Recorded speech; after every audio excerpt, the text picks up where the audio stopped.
Hello and welcome to the Business of Property podcast. I'm Stuart. And I'm Simon. We talk every week about the reality of running property businesses. Simon has a number of buy-to-lets and runs Patma, which is a leading portfolio management software system and a source of property market insights. Stuart runs a portfolio of co-living properties with a six-figure turnover and also has a property investment consultancy and is only getting slightly annoyed about me constantly messing up his intros. And don't forget, we are currently looking for property investors or people even that are just about to start investing in property with current questions, problems you might face. We'd love to get you on the podcast.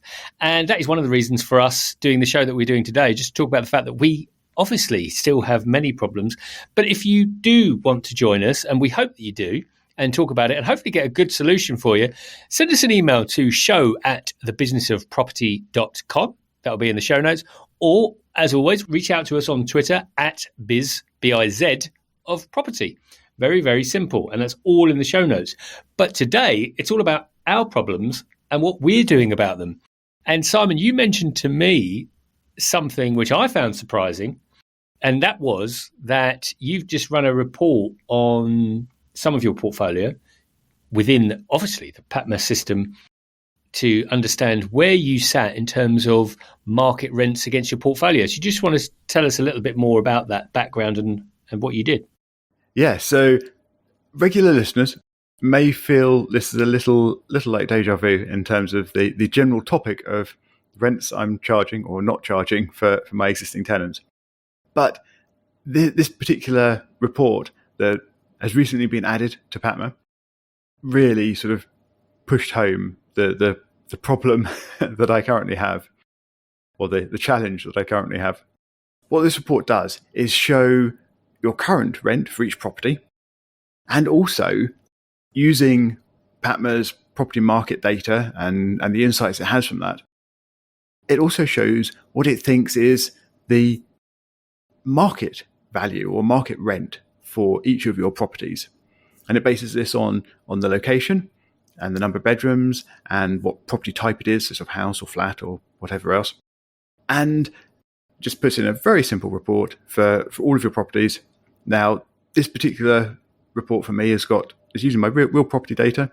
It's only included 3 of my properties, which is for details I won't go into, but that's what I've got on the screen. And we'll dig into the details a little bit more, but the sort of headline figure is that it's suggesting I am currently missing out on £1,475 of rent per month. Indeed. And I had not realised it was quite that bad. So across the 3 properties that it's showing me, one of them is apparently 22% under the market rent. I knew that was under, but 22%? Oops. However, it gets worse. The next one is 44% under the market value.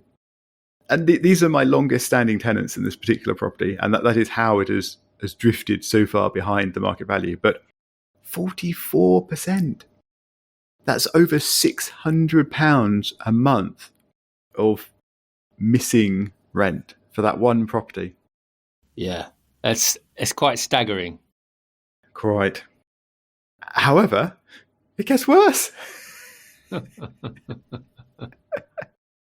Although, in fairness, this last one is slightly distorted. So I can also, from this report, I can click through and dig into actual comparable properties for where the market rent is coming from. And I can see that for this particular property, there's obviously been a relatively nearby new build estate in the not too distant past. And most of the comparables it's pulling out are actually from that new build estate. And they're obviously newer, shinier, nicer properties. And they are, I think, attracting higher rents than my property would anyway. So it is a little bit distorted. But even allowing for that, this is pretty bad. And this is saying that my rent is 54% below market value. 54%. When you said it gets worse, I thought you were going to say that you'd taken any rental profit that you did make and put it into crypto. You know how to hit a man when he's down, don't you? Oh dear. Right, moving on. So actually, I think I've slightly misphrased these percentages. And just before I forget, I should correct them. So it's not the 54% is not that I am charging 54% of the market rent, but that my rent should increase by 54% to meet the market rent. Okay. So you've sorted us out in terms of the criteria or the actuals, but the real question that's on everyone's lips is, what are you going to do about it, Simon? Well, I think I'm probably just going to feel very depressed, sit on my hands, and come back to this report in 6 months' time and feel even worse. That's the right approach, isn't it, Stuart? Absolutely not. We don't feel depressed on this podcast. We're problem solvers. So I guess the first question is, so obviously these are tenants. You said you've had them for a while, and therefore we're not going to, we don't want to go to upset people. But the first question is, what stage of the tenancy agreements are they at? So all three of these properties are in monthly rolling tenancies. That's what I tend to leave my long-term tenants on. They do all have contracts that allow for annual rent increases. So I do have that option. And I had been thinking that I should do that. Now, two of these properties are due an annual rent review, as in it has been 1 year or more. The third one is not quite, but will be in a few months' time. So yes, I had been thinking that I increase rents, and I've been thinking sort of maybe it should just be sort of 50 quid or so. That sounds like it's quite a chunky amount, but it's not sort of bank breaking amounts. But looking at this report, I need to be looking at hundreds of pounds to get to a market rent. So yeah, it's thrown out my £50 a month increase plan, and I've got to be looking at something higher than that. The first thing I think is that, as always, you approach this with, a good level of morality and a high level of ethics.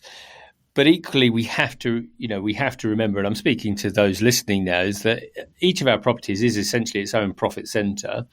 And, as much as I like someone in a property, if that property isn't making the right level of margin, then we're going to suffer. Now, we have put the prices up in our properties, across the HMO portfolio. I do have a couple of buy-to-lets.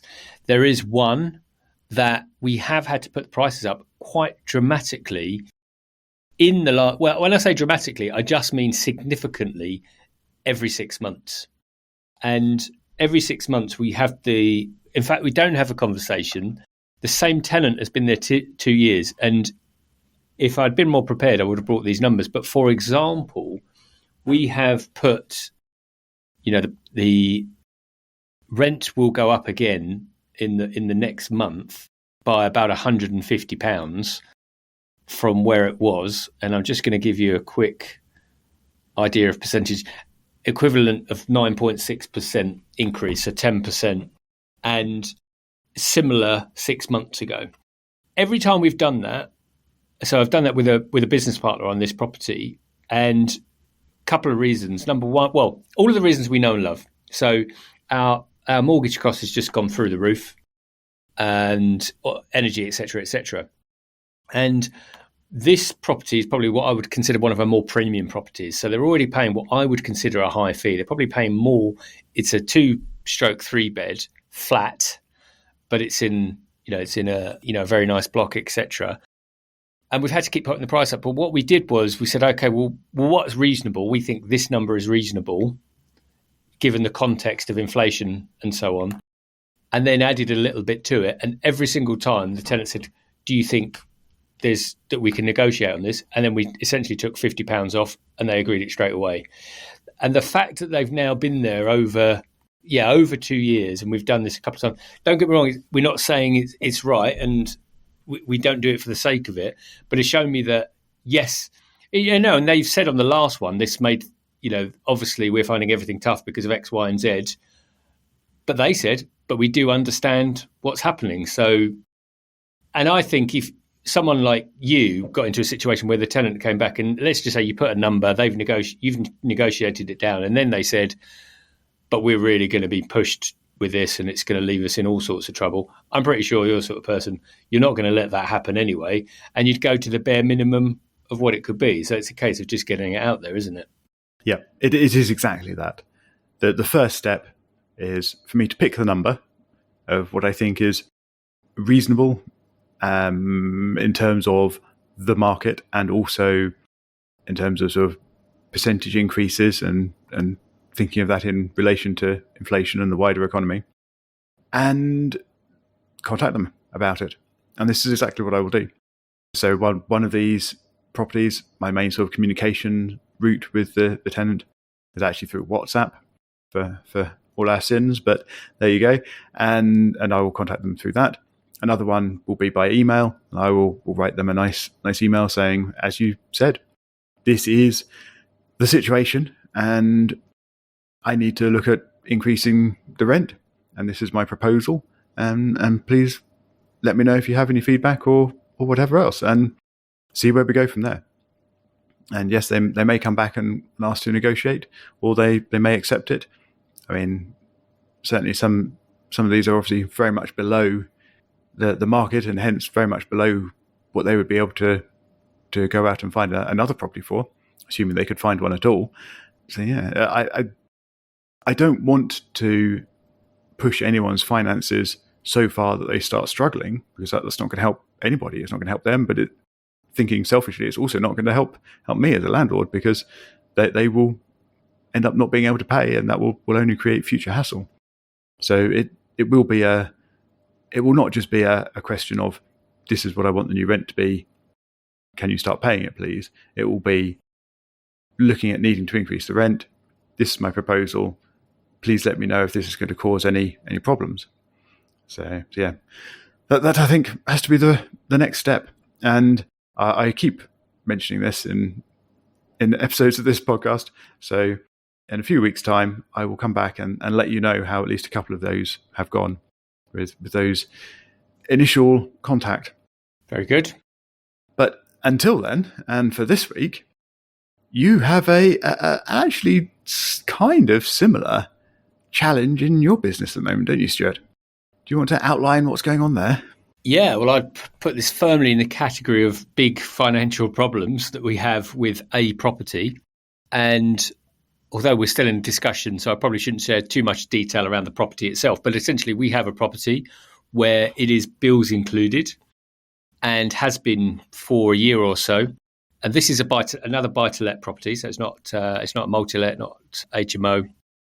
And yeah, we've had it as bills included because it was a property that we had on Airbnb, and we couldn't keep it on Airbnb, so we tried to just make it as easy as possible for people to rent, which it did. It rented within a matter of days of switching out of Airbnb, and that was all fine. Rent was about market rent for the buy-to-let area. Then a couple of weeks ago, we get a letter from the energy provider saying that we had not been paying enough for the energy at the property, which kind of raised our eyebrows because it's, compared to the rest of our portfolio, a very small property, but it is electric only. And turns out, according to the energy provider, we are about £4,000 in deficit. Ouch.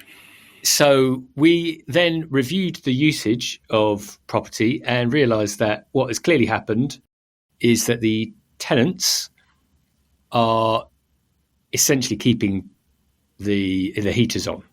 It's the only conclusion we can come to, unless they are such big fans of tea that they are boiling a kettle 24 hours a day, 7 days a week. And even that, I'm not sure, would get to these levels. But to be honest, it's been cold for all of us for the last few months, and so it's understandable. But again, if you've got storage heaters and you don't know how to use them, then it's quite feasible that you just leave them on. And so the energy company has said, it's okay, you can just pay us X pound a month to cover off this deficit. But clearly we cannot continue with this usage going on because, as I said to you pre-record, I'll be honest about this. The current, as it stands, the energy cost on the property is 50% of the rental figure that we receive, and the mortgage amount is about 60% of the rental figure that we receive. So, yeah, even my mental arithmetic can work that one out as bad news. Exactly. We don't need to be ultra mathematicians to work out that is not going to work. And as I just said to you, if each property is a profit center, then this business is about to fail. So that raises the question: what are you doing about it? Well, we had to have a chat about it, my wife and I, about what the right thing to do was. So the first thing is, we simply obviously couldn't continue to pay. And just to be clear, this property is probably a fifth of the size of my residence, maybe a quarter of the size. Doesn't really matter. But the energy cost is double what I pay. And just to clarify, in this property, there is 2 people in the rental property. In my house, there are 6 people, my wife and 4 children. So it's massively, massively out of kilter. So the right thing to do for my wife and I, the first thing is, well, okay, what has gone has gone. We are going to have to just bite the bullet on that because that's on us. That's our mistake, and stroke my mistake. And my wife would remind me that my mistake, not a joint thing. And then secondly, of course, we have to come to the tenants. So then the question was, so the first conversation we had, and again, I think this is just maybe useful for other people to talk through the conversation we had, because the first conversation was, my wife said, well, because based on everything else we do in HMO land, it's based on, the figure of energy that you use. There's a cap is the word I'm looking for. So there is a price cap. So my wife said, well, should we just set a cap on the property, which means that they can only go up to a certain level? And then we discussed that for a little bit about what the right cap level be. And then I kind of said, hold on a minute, I think we're looking at this the wrong way. And actually, we just need to switch this into you're paying the bills, because it's a buy to let, and we could put all the good guidance forward that we would like, but they're the ones that are still in control of the usage. And also we have a big deficit that we have got to clear off. And that feels fair to me, and I'll have that conversation. I haven't yet had that conversation. It's the next conversation I need to have. So in summary, we're going to speak to the tenant and say, look, but we're not going to do that straight away, because again, that wouldn't be fair. Couldn't just say, right, from this point onwards, it's okay, look, in a month's time, because they are not currently in contract. So for all intents and purposes, they are on a periodic tenancy. So a month's notice feels fair to us. Yeah, so a couple of questions out of that. One, are you going to offer them a rent reduction as part of the transition? The short answer is no.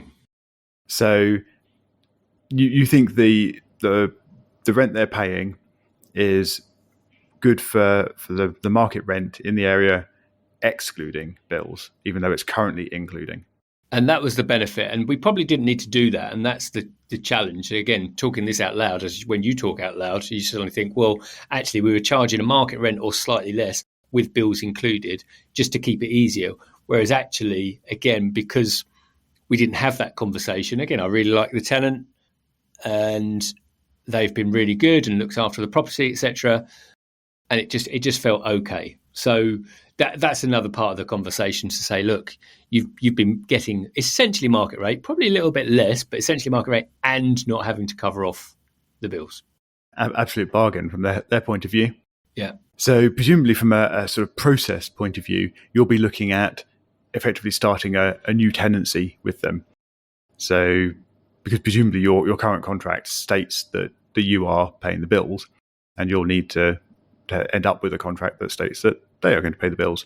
So are you thinking of sort of starting a new tenancy and with a new minimum 6 months, etc., or are you thinking of doing it with some kind of contract or deed of variation or something? It would probably be a new contract, And that's just actually reminded me why we actually went down this road originally, because originally the tenant was only looking at short term and was only looking for less than 6 months. And we got to a stage back then, so we're talking probably a year ago and now, more maybe, when the obviously the energy costs weren't where they're at now.